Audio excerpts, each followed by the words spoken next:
ABP ਸਾਂਝਾ ਦੇਖ ਰਹੇ ਦਰਸ਼ਕਾਂ ਦਾ ਫਰੰਟ ਫੁੱਟ 'ਚ ਸਵਾਗਤ ਹੈ।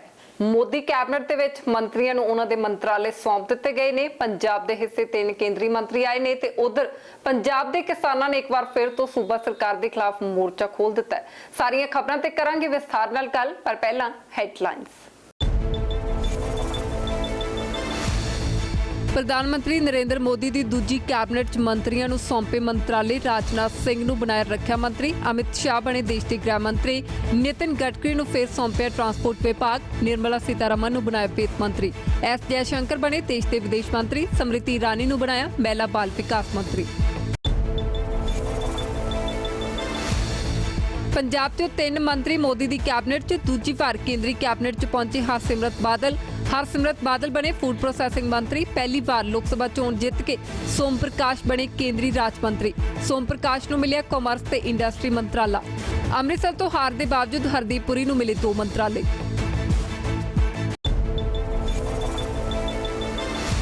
1994 च होए गुरनाम बंडाला के फर्जी एनकाउंटर का मामला। चट्टोपाध्याय की SIT भंग, अदालत बनावेगी नवी टीम। DGP चट्टोपाध्याय ने सहूलतां की कीती सी मंग। हाईकोर्ट ने SIT नूं कीता भंग। पंजाब सरकार ने IG दिओ नूं SIT चों हटाउण दी लाई सी अर्जी।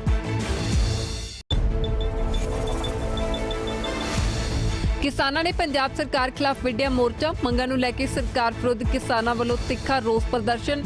वड्डी गिनती किसानां ने घेरे DC दफ्तर। किसान महिलावां भी प्रदर्शन च डटियां। पंजाब च झोने की लवाई 1 जून तो लाए जाने की मंग। कैप्टन सरकार किसानां की पूर्ण कर्ज माफी करे।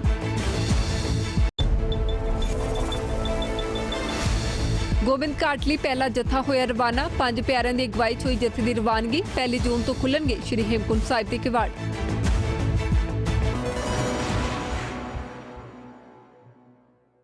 मोदी कैबिनेट ਦੇ ਵਿੱਚ ਹਰਸਿਮਰਤ ਕੌਰ ਬਾਦਲ ਦੂਜੀ ਵਾਰ ਫੂਡ ਪ੍ਰੋਸੈਸਿੰਗ ਮੰਤਰੀ ਬਣੇ ਨੇ ਤੇ ਉਧਰ ਲੋਕ ਸਭਾ ਚੋਣ ਪਹਿਲੀ ਵਾਰ ਜਿੱਤਣ ਵਾਲੇ ਸੋਮ ਪ੍ਰਕਾਸ਼ ਨੂੰ ਵੀ ਕੇਂਦਰੀ ਮੰਤਰਾਲਾ ਸੌਂਪ ਦਿੱਤਾ ਗਿਆ ਹੈ।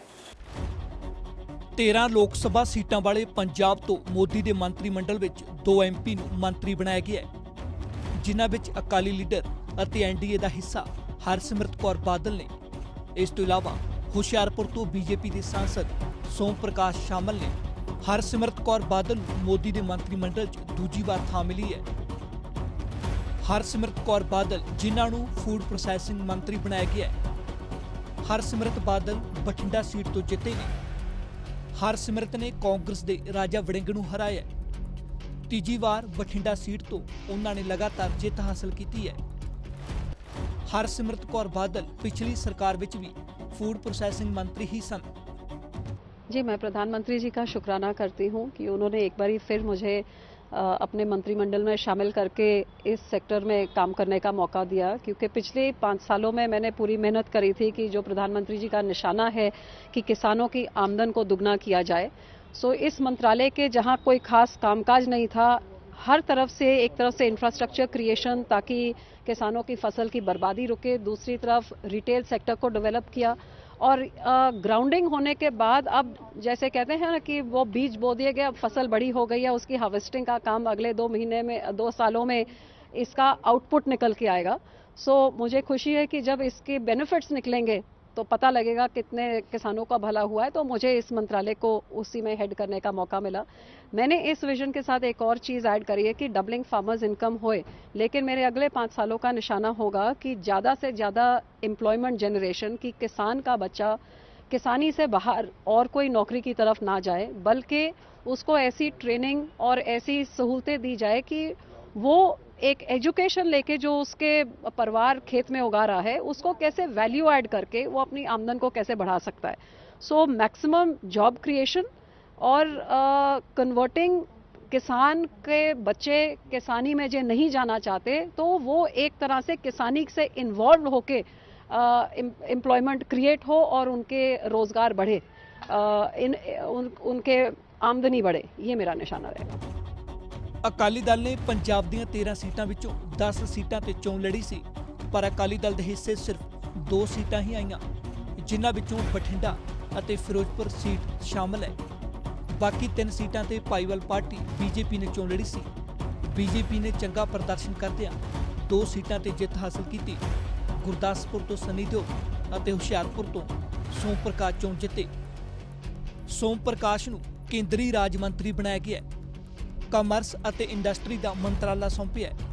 ਸੋਮ ਪ੍ਰਕਾਸ਼ ਹੁਸ਼ਿਆਰਪੁਰ ਸੀਟ ਤੋਂ ਚੋਣ ਜਿੱਤੇ ਨੇ। ਕਾਂਗਰਸ ਦੇ ਰਾਜਕੁਮਾਰ ਚੱਬੇਵਾਲ ਨੂੰ ਹਰਾਇਆ ਹੈ। ਸੋਮ ਪ੍ਰਕਾਸ਼ ਨੇ ਪਹਿਲੀ ਵਾਰ ਲੋਕ ਸਭਾ ਚੋਣ ਲੜੀ ਹੈ। ਸੋਮ ਪ੍ਰਕਾਸ਼ ਫਗਵਾੜਾ ਤੋਂ ਬੀਜੇਪੀ ਦੇ ਵਿਧਾਇਕ ਵੀ ਨੇ। 2014 ਵਿੱਚ ਹੁਸ਼ਿਆਰਪੁਰ ਤੋਂ ਵਿਜੇ ਸਾਂਪਲਾ ਚੋਣ ਜਿੱਤੇ ਸਨ, ਪਰ ਇਸ ਵਾਰ ਉਹਨਾਂ ਦਾ ਟਿਕਟ ਕੱਟ ਦਿੱਤਾ ਗਿਆ। ਇਸ ਸਭ ਵਿੱਚ ਬੀਜੇਪੀ ਦਾ ਇੱਕ ਹੋਰ ਚਿਹਰਾ ਨੇ ਜੋ ਹਾਰਨ ਦੇ ਬਾਵਜੂਦ ਮੰਤਰੀ ਬਣੇ ਨੇ, ਉਹ ਨੇ ਹਰਦੀਪ ਸਿੰਘ ਪੁਰੀ। ਹਰਦੀਪ ਪੁਰੀ ਨੂੰ ਵੀ ਕੇਂਦਰੀ ਰਾਜ ਮੰਤਰੀ ਬਣਾਇਆ ਗਿਆ ਹੈ। ਸਿਵਲ ਏਵੀਏਸ਼ਨ ਮੰਤਰਾਲਾ ਸੌਂਪਿਆ ਗਿਆ ਹੈ। ਹਰਦੀਪ ਪੁਰੀ ਨੂੰ ਆਵਾਸ ਤੇ ਸ਼ਹਿਰੀ ਵਿਕਾਸ ਮੰਤਰਾਲਾ ਵੀ ਦਿੱਤਾ ਗਿਆ ਹੈ। ਪਿਛਲੀ ਸਰਕਾਰ ਵਿੱਚ ਵੀ ਹਰਦੀਪ ਪੁਰੀ ਕੇਂਦਰੀ ਰਾਜ ਮੰਤਰੀ ਹੀ ਸਨ। ਹਰਦੀਪ ਪੁਰੀ ਨੇ ਅੰਮ੍ਰਿਤਸਰ ਤੋਂ ਚੋਣ ਲੜੀ ਸੀ। ਪੁਰੀ ਕਾਂਗਰਸ ਦੇ ਗੁਰਜੀਤ ਔਜਲਾ ਤੋਂ ਹਾਰ ਗਏ। ਹਰਦੀਪ ਪੁਰੀ ਯੂਪੀ ਤੋਂ ਰਾਜ ਸਭਾ ਮੈਂਬਰ ਨੇ। ਹਰਦੀਪ ਸਿੰਘ ਪੁਰੀ 1974 ਬੈਚ ਦੇ IFS ਅਫਸਰ ਵੀ ਨੇ। ਪ੍ਰਧਾਨ ਮੰਤਰੀ ਨਰਿੰਦਰ ਮੋਦੀ ਦੇ ਮੰਤਰੀ ਮੰਡਲ 'ਚ ਕੁੱਲ 58 ਮੰਤਰੀ ਨੇ, ਜਿਨ੍ਹਾਂ ਵਿੱਚ PM ਮੋਦੀ ਸਣੇ 25 ਕੈਬਨਿਟ ਮੰਤਰੀ ਨੇ। ਇਸ ਤੋਂ ਇਲਾਵਾ 24 ਰਾਜ ਮੰਤਰੀ ਅਤੇ 9 ਮੰਤਰੀਆਂ ਨੂੰ ਸੁਤੰਤਰ ਚਾਰਜ ਦਿੱਤਾ ਗਿਆ ਹੈ। फ्रंट 'ਚ ਫਿਲਹਾਲ ਰੁਕਦੇ ਹਾਂ ਇੱਕ ਛੋਟੀ ਜਿਹੀ ਬ੍ਰੇਕ ਦੇ ਲਈ। ਬ੍ਰੇਕ ਦੇ ਉਸ ਪਾਰ ਖਬਰਾਂ ਦਾ ਸਿਲਸਿਲਾ ਜਾਰੀ ਰਹੇਗਾ।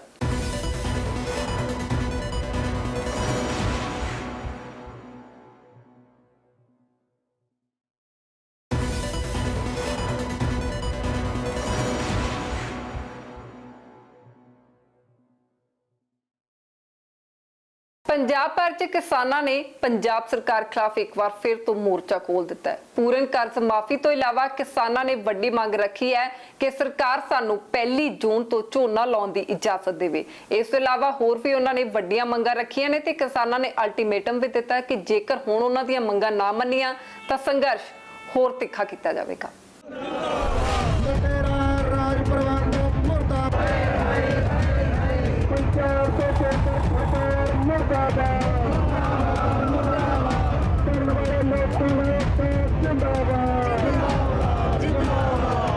ਪੰਜਾਬ ਦੇ ਕਿਸਾਨਾਂ ਨੇ ਇੱਕ ਵਾਰ ਫਿਰ ਤੋਂ ਹੁਕਮਰਾਨਾਂ ਖਿਲਾਫ ਸਿੱਧਾ ਮੋਰਚਾ ਖੋਲ੍ਹ ਦਿੱਤਾ ਹੈ।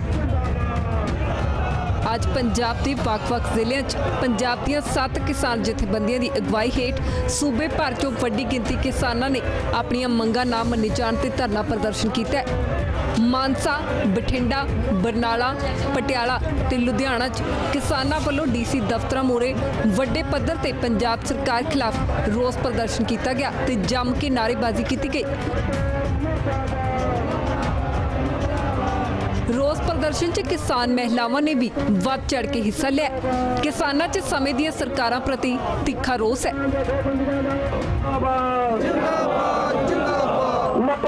ਰਾਜ ਪ੍ਰਬੰਧ ਮੁਰਦਾਬਾਦ। ਲੋਕਾਂ ਦਾ ਇੱਕ ਜਿੰਦਾਬਾਦ।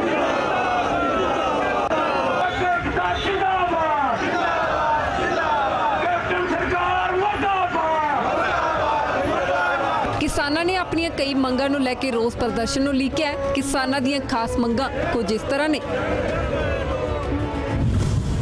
ਪੂਰਨ ਤੌਰ ਤੇ ਕਿਸਾਨ ਕਰਜ਼ ਮਾਫੀ, ਘਰ-ਘਰ ਨੌਕਰੀ, ਸਵਾਮੀਨਾਥਨ ਰਿਪੋਰਟ ਲਾਗੂ ਕੀਤੀ ਜਾਵੇ, 1 ਜੂਨ ਤੋਂ ਝੋਨਾ ਲਾਉਣ ਦੀ ਇਜਾਜ਼ਤ ਦਿੱਤੀ ਜਾਵੇ, ਸਰਕਾਰਾਂ ਤੋਂ ਅੱਕੇ ਹੋਏ ਕਿਸਾਨਾਂ ਨੇ ਇੱਕ ਵਾਰ ਫਿਰ ਸਰਕਾਰਾਂ ਦੇ ਕੰਨੀ ਆਪਣੀ ਆਵਾਜ਼ ਪਹੁੰਚਾਉਣ ਲਈ ਰੋਸ ਪ੍ਰਦਰਸ਼ਨ ਦਾ ਹੀ ਰਾਹ ਚੁਣਿਆ।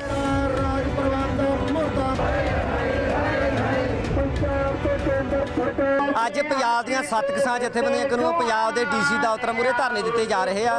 ਅੱਜ ਅਸੀਂ ਬਠਿੰਡੇ ਲਾ ਰਹੇ ਹਾਂ ਕਿ ਜਿਹੜਾ ਚੋਣਾਂ ਵੇਲੇ ਕੈਪਟਨ ਨੇ ਵਾਅਦਾ ਕੀਤਾ ਸੀ ਕਿ ਸਮੁੱਚਾ ਕਿਸਾਨਾਂ ਦਾ ਕਰਜ਼ਾ ਖਤਮ ਕੀਤਾ ਜਾਊਗਾ, ਹਰੇਕ ਪਰਿਵਾਰ ਨੂੰ ਨੌਕਰੀ ਦਿੱਤੀ ਜਾਊਗੀ, ਨਸ਼ਾ ਜਿਹੜਾ ਸੀ 4 ਹਫ਼ਤਿਆਂ 'ਚ ਬੰਦ ਕੀਤਾ ਜਾਊ, ਪਰ 2.5 ਸਾਲ ਹੋ ਗਏ ਅੱਜ ਤੱਕ ਉਹਨੇ ਕੈਪਟਨ ਨੇ ਆਪਦਾ ਵਾਅਦਾ ਨਹੀਂ ਪੂਰਾ ਕੀਤਾ। ਉਹ ਵਾਅਦੇ ਕਰਾਉਣ ਦੀ ਖਾਤਰ ਸਾਨੂੰ ਸੰਘਰਸ਼ ਦੇ ਮੈਦਾਨ ਦੇ ਵਿੱਚ ਨਿਕਲਣਾ ਪਿਆ। ਜਿੰਨਾ ਚਿਰ ਸਾਡੇ ਵਾਅਦੇ ਨਹੀਂ ਪੂਰੇ ਹੁੰਦੇ ਉਹਨਾਂ ਚਿਰ ਅਸੀਂ ਤਿੱਖਾ ਸੰਘਰਸ਼ ਕਰਾਂਗੇ। ਕੈਪਟਨ ਨੂੰ ਜਿਹੜੇ ਆਉਣ ਵਾਲੇ ਉਹਦੇ 2 ਸਾਲ ਰਹਿੰਦੇ ਆ ਉਹ ਅਸੀਂ ਟੇਕ ਕੇ ਨਹੀਂ ਬੈਠਣ ਦੇਣਾ, ਕਿਉਂਕਿ ਉਹਨੇ ਆਪ ਚੋਣਾਂ ਇਹ ਝੋਨੇ ਵਾਲੀ ਮੰਗ ਜਿੱਥੇ ਦੂਜੀਆਂ ਕਿਸਾਨਾਂ ਦੀਆਂ ਮੰਗਾਂ ਹੈ, ਉੱਥੇ ਸਰਕਾਰ ਕਹਿੰਦੀ ਹੈ ਵੀ 25 ਜੂਨ ਤੋਂ ਝੋਨਾ, ਭਾਵੇਂ ਬਿਆਨ ਦੇਤਾ ਵੋਟਾਂ 'ਚ ਵੀ 13 ਜੂਨ ਨੂੰ ਲਾ ਲਓ, ਪਰ ਅਸੀਂ ਕਹਿੰਦੇ ਵੀ ਪਛੇਤਾ ਝੋਨਾ ਲੱਗਣ ਨਾਲ ਪਰਾਲੀ ਹੈ ਜਿਹੜੀ ਧੁੰਦ ਪੈਣ ਲੱਗ ਜਾਂਦੀ ਹੈ, ਉਦੋਂ ਮੱਚਦੀ ਨਹੀਂ, ਧੂੰਆਂ ਹੁੰਦਾ ਹੈ, ਨਾਲੇ ਝੋਨੇ ਦਾ ਝਾੜ ਘੱਟ ਹੁੰਦਾ ਹੈ, ਨਾਲੇ ਜਿਹੜੀ ਕਣਕ ਦੀ ਬਿਜਾਈ ਹੈ ਉਹਦੇ ਅਸਰ ਪੈਂਦਾ ਹੈ। ਇਸ ਕਰਕੇ ਅਸੀਂ ਕਹਿੰਦੇ ਕਿ 1 ਜੂਨ ਤੋਂ ਝੋਨਾ ਲਾਵਾਂਗੇ, ਪਰ ਇਹਦੇ ਵਿਰੋਧ 'ਚ ਸਰਕਾਰ ਇਹ ਬਹਾਨਾ ਲੈ ਕੇ ਜਾਂਦੀ ਹੈ ਲੋਕਾਂ 'ਚ ਕਿ 1 ਜੂਨ ਨੂੰ ਝੋਨਾ ਲਾਉਣ ਨਾਲ ਪਾਣੀ ਮੁੱਕਦਾ ਹੈਗਾ। ਅਸੀਂ ਕਹਿੰਦੇ ਪਾਣੀ ਪੂਣੀ ਕੋਈ ਮੁੱਕਦਾ ਨਹੀਂਗਾ, ਪਾਣੀ ਵਾਲਾ ਮਾਮਲਾ ਭੋਰਾ ਵੀ ਨਹੀਂਗਾ, ਪਾਣੀ ਪੂਣੀ ਕੋਈ ਮੁੱਕਦਾ ਨਹੀਂ। ਬੁੱਧੀ ਜੀ ਵੀ ਆਖੀ ਜਾਂਦੇ ਆ ਕਿ ਜੇ ਪਾਣੀ ਦਾ ਤਲ ਥੱਲੇ ਜਾਂਦਾ ਹੈ ਤਾਂ ਇਸ ਕਰਕੇ ਜਾਂਦਾ ਹੈ ਕਿ ਜਿਹੜੀਆਂ ਨਹਿਰਾਂ ਦੇ ਥੱਲਿਓਂ ਆ ਜਿਹੜਾ ਉਹ ਪੱਟਿਆ ਜਾਵੇ, ਫਰਸ਼ ਪੱਟੇ ਜਾਣ, ਜਿਹੜਾ ਮੀਂਹਾਂ ਦਾ ਪਾਣੀ ਇਕੱਠਾ ਹੋ ਕੇ ਪਿੰਡਾਂ ਦੇ ਪਿੰਡ ਰੋੜ ਕੇ ਲਿਆਂਦਾ ਹੈ, ਉਹਦੇ ਤੇ 1-1 ਕਿਲੋਮੀਟਰ ਦੇ ਖੂਹੀਆਂ ਪੱਟੀਆਂ ਜਾਣ, ਉਹ ਪਾਣੀ ਧਰਤੀ ਦੇ ਵਿੱਚ ਖਪੇ। ਜਦੋਂ ਮੀਂਹ ਪੈਂਦੇ ਆ ਕਿਸਾਨ ਮੋਗੇ ਬੰਦ ਕਰਦੇ ਆ, ਉਹ ਮੋਗਿਆਂ ਦੇ ਨਾਲ ਬੋਰ ਲਾਵੇ ਸਰਕਾਰ ਤਾਂ ਕਿ ਉਹ ਪਾਣੀ ਧਰਤੀ ਵਿੱਚ ਜਾਵੇ, ਮੋਗਾ ਬੰਦ ਨਾ ਹੋਵੇ। ਪਾਣੀ ਦਾ ਤਲ 2 ਸਾਲਾਂ 'ਚ ਉੱਪਰ ਆ ਸਕਦਾ ਹੈ, ਪਰ ਕਾਰਪੋਰੇਟ ਘਰਾਣੇ ਦੇ ਮਗਰ ਲੱਗ ਕੇ ਜੋ ਅਮਰੀਕਾ ਨਾਲ ਸਮਝੌਤਾ ਹੋਇਆ ਹੈ, ਝੋਨਾ ਕਣਕ ਬੰਦ ਕਰਾਉਣਾ ਹੈ, ਇਸ ਕਰਕੇ ਤੰਗ ਕਰਕੇ ਕਿ ਲੋਕ ਆਪਦੇ ਆਪ ਝੋਨਾ ਕਣਕ ਬੰਦ ਕਰਨ, ਇਹ ਬਹਾਨਾ ਲੈ ਕੇ ਉਹ ਕਰਦੀ ਹੈ। ਅਸੀਂ ਹਰ ਹਾਲਤ ਝੋਨਾ 1 ਜੂਨ ਤੋਂ ਲਾਉਣ ਦਾ ਐਲਾਨ ਕਰਦੇ ਹਾਂ। ਇਹ ਕਿਸਾਨੀ ਮੰਗਾਂ ਜੋ ਕਿ ਝੋਨੇ ਦੀ ਲਵਾਈ ਹੈ ਜਿਹੜੀ 1 ਜੂਨ ਤੋਂ ਸ਼ੁਰੂ ਕੀਤੀ ਜਾਵੇ, ਜਿਹੜੀ ਨਿਰਵਿਘਨ ਸਪਲਾਈ ਹੈ ਬਿਜਲੀ ਦੀ ਉਹ 12 ਘੰਟੇ ਨਿਰਵਿਘਨ ਸਪਲਾਈ ਦਿੱਤੀ ਜਾਵੇ, ਅਵਾਰਾ ਪਸ਼ੂਆਂ ਦਾ ਪ੍ਰਬੰਧ ਕੀਤਾ ਜਾਵੇ, ਜਿਹੜੇ ਵੋਟਾਂ ਲੈਣ ਵੇਲੇ ਇਹਨਾਂ ਨੇ ਵਾਅਦੇ ਕੀਤੇ ਹੋਏ ਨੇ ਉਹ ਸਾਰੇ ਵਾਅਦੇ ਪੂਰੇ ਕਰਨ ਤਾਂ ਜੋ ਕਿ ਸਮੁੱਚਾ ਕਰਜ਼ਾ ਹੋ ਗਿਆ, ਸਵਾਮੀਨਾਥਨ ਦੀ ਰਿਪੋਰਟ, ਇਹੋ ਜਿਹੀਆਂ ਮੰਗਾਂ ਜਿਹੜੀਆਂ ਸਾਡੀਆਂ ਉਹ ਮੰਗਾਂ ਪੂਰੀਆਂ ਕੀਤੀਆਂ ਜਾਣ।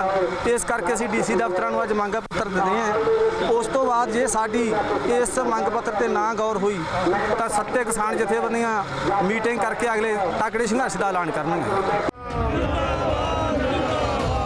ਕਿਸਾਨਾਂ ਨੇ ਪੰਜਾਬ ਸਰਕਾਰ ਖਿਲਾਫ ਤਿੱਖਾ ਸੰਘਰਸ਼ ਵਿੱਢਿਆ। ਸਰਕਾਰਾਂ ਦੀਆਂ ਕਿਸਾਨ ਵਿਰੋਧੀ ਨੀਤੀਆਂ ਤੋਂ ਪਰੇਸ਼ਾਨ ਕਿਸਾਨਾਂ ਨੇ ਹੁਣ ਸਪਸ਼ਟ ਕਰ ਦਿੱਤਾ ਹੈ ਕਿ ਜੇਕਰ ਉਹਨਾਂ ਦੀਆਂ ਮੰਗਾਂ ਨਾ ਮੰਨੀਆਂ ਗਈਆਂ ਤਾਂ ਉਹ ਸੰਘਰਸ਼ ਹੋਰ ਤਿੱਖਾ ਕਰਨਗੇ।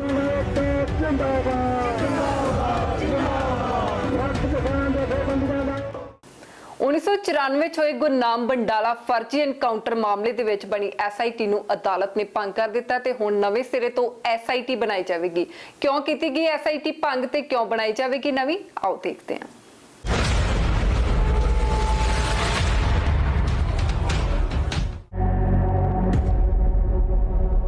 फर्जी एनकाउंटर मामले ਦੇ ਵਿੱਚ ਪੰਜਾਬ ਤੇ ਹਰਿਆਣਾ ਹਾਈ ਕੋਰਟ ਨੇ DGP ਸਿਧਾਰਥ ਚਟੋਪਾਧਿਆਏ ਵੱਲੋਂ ਲਗਾਈ ਗਈ ਅਰਜ਼ੀ ਨੂੰ ਖਾਰਜ ਕਰ ਦਿੱਤਾ ਹੈ ਤੇ ਨਵੀਂ ਟੀਮ ਬਣਾਉਣ ਦਾ ਐਲਾਨ ਕੀਤਾ ਹੈ। ਇਸ ਅਰਜ਼ੀ ਦੇ ਵਿੱਚ ਚਟੋਪਾਧਿਆਏ ਵੱਲੋਂ ਸਹੂਲਤਾਂ ਦੀ ਮੰਗ ਕੀਤੀ ਗਈ ਸੀ, ਪਰ ਹਾਈ ਕੋਰਟ ਨੇ ਉਸ ਦੇ ਵਿੱਚ ਦਿਲਚਸਪੀ ਨਾ ਦਿਖਾਉਂਦੇ ਹੋਏ SIT ਨੂੰ ਹੀ ਭੰਗ ਕਰ ਦਿੱਤਾ ਹੈ।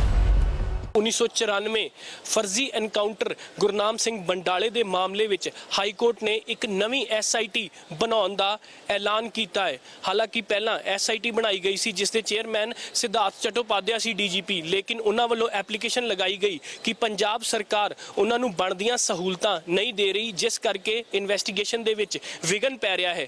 ਅੱਜ ਉਸ ਐਪਲੀਕੇਸ਼ਨ ਦੀ ਸੁਣਵਾਈ ਸੀ। ਇਸ ਦੇ ਨਾਲ ਹੀ ਪੰਜਾਬ ਸਰਕਾਰ ਨੇ ਵੀ ਇੱਕ ਐਪਲੀਕੇਸ਼ਨ ਲਗਾਈ ਜੋ ਗੁਰਪ੍ਰੀਤ ਦਿਓ ਦਾ ਸੀ, ਜੋ STF ਚੀਫ ਹੈ ADGP ਗੁਰਪ੍ਰੀਤ ਦਿਓ ਦਾ ਲਗਾਈ ਗਈ ਕਿ ਸਰਕਾਰ ਉਸ ਨੂੰ ਇਨਵੈਸਟੀਗੇਸ਼ਨ ਲਈ ਸਪੇਅਰ ਨਹੀਂ ਕਰ ਸਕਦੀ ਕਿਉਂਕਿ ਉਹਦਾ ਆਲਰੇਡੀ ਇੱਕ ਹੈਕਟਿਕ ਪੋਸਟ ਹੈ।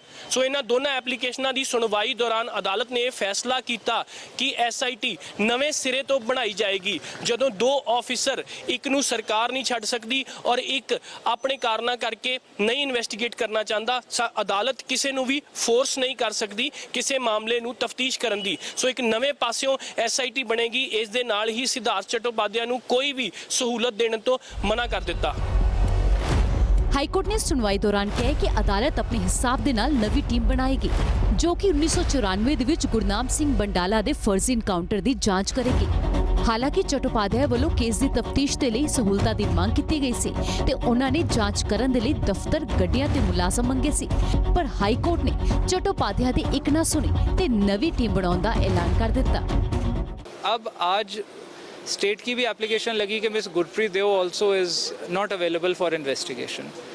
So the court also found it very strange कि 3 में से 2 ऑफिसर्स जब नहीं इन्वेस्टिगेट कर सकते केस को तो नेचुरली एक नई SIT बनेगी and giving an observation verbally that nobody can be compelled to investigate against the wishes.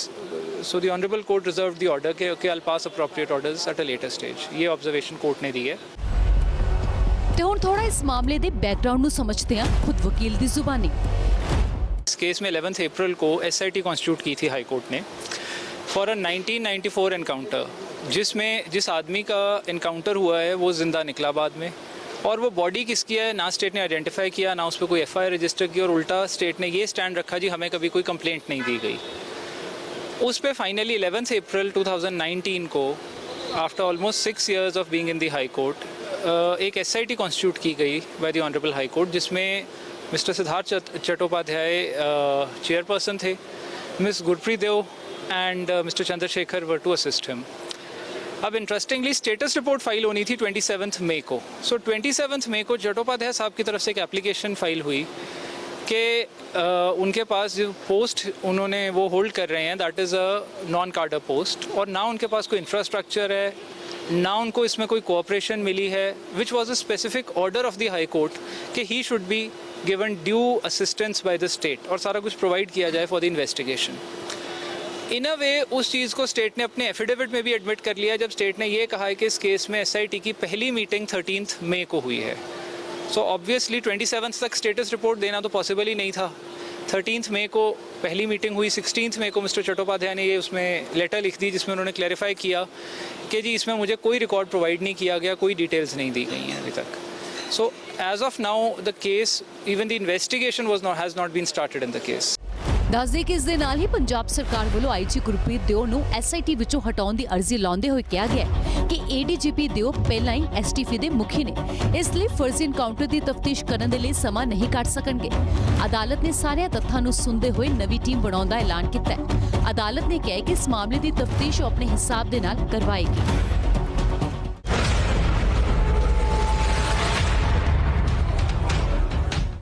Front fort च फिलहाल वेला एक होर छोटी जी ब्रेक दा, ब्रेक दे उस पार खबरों का सिलसिला जारी रहेगा।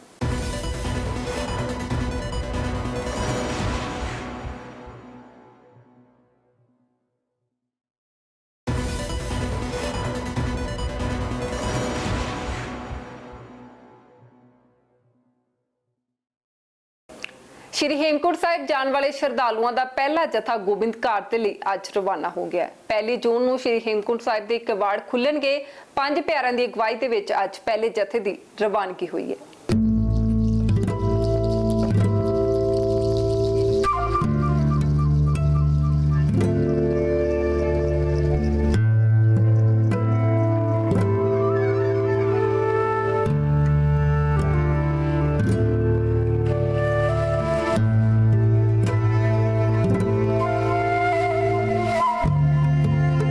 श्री हेमकुंट साहिब की यात्रा ਲਈ श्रद्धालुओं की आमद जारी है।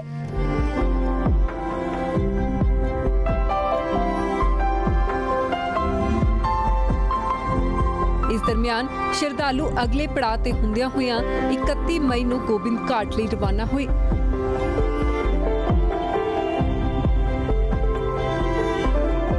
पहले जत्थे दी 5 प्यारिਆਂ ਦੀ अगवाई च रवानगी हुई है।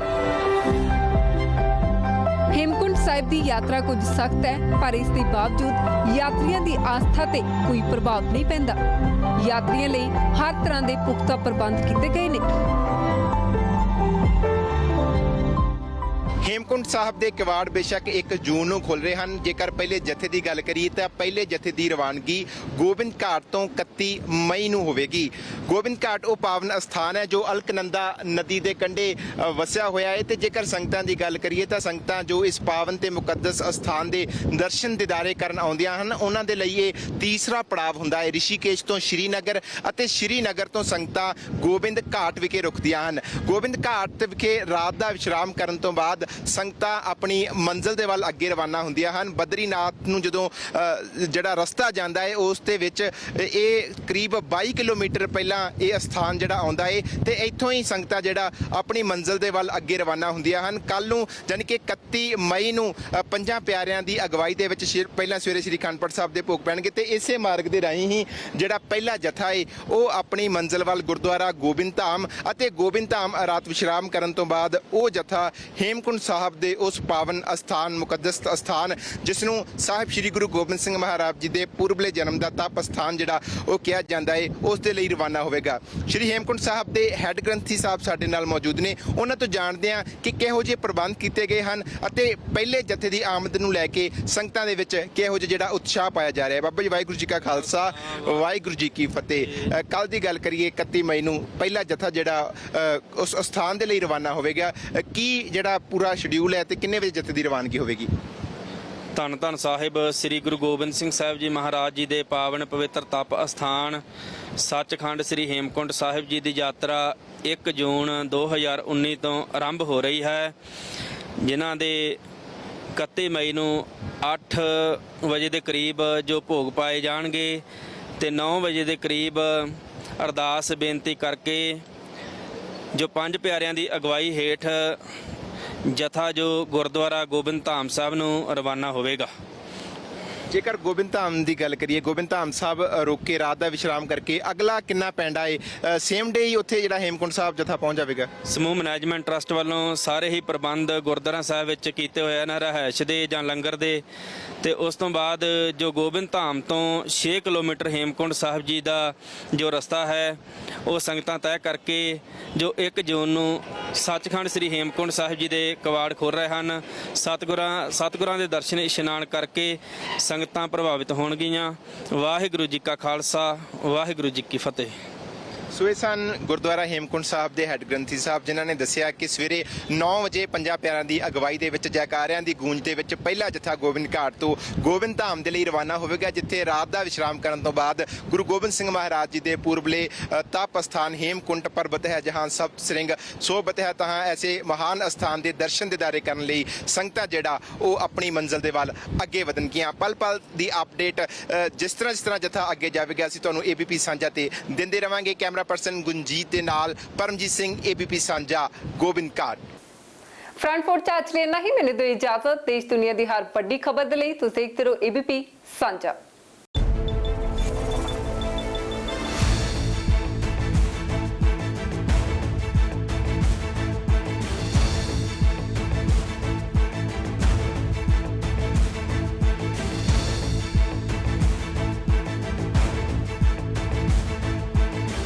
ਤੁਸੀਂ ਵੇਖ ਰਹੇ ਹੋ ABP ਸਾਂਝਾ, ਜੋਸ਼, ਜਜ਼ਬਾ, ਜਨੂਨ।